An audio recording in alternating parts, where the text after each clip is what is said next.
The new telephone book came today. So my daughter looks at me and says, "What's a phone book?" So I tell her a phone book is a place that you go to if you want to, say, a carpet shampooer or a car dealership, and you look up a phone number, and then you can call them. So she says to me, "Well, can't you use the internet for that?" And I said, "Yes, you can today, but in the past, you weren't able to. You had to use the phone book." And she said, "Well, I thought the internet's been around forever." I said, "Well, it's been around a long time, but it's only been able to be used by people since, probably the mid to late 90s. Before that, it was very slow. It made a sound like, and took forever to load." And she said, "What's that sound?" I said, "Well, that's part of the dial-up that we used to have to use to run the internet." And she said, "Well, what's a dial-up?" I said, "Well, a dial-up is like a dial tone." And she said, "Well, what's a dial tone?"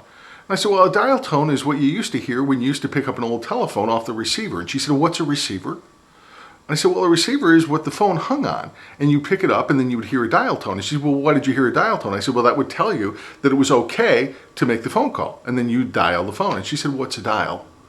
And I said, "A dial is this round thing with 10 holes in it, and you use it to dial all of the numbers. And you one at a time, 7 numbers, or if it's a long distance number, 10 numbers." And she said, You had to dial?" And I said, "Yeah, you had to dial the phone."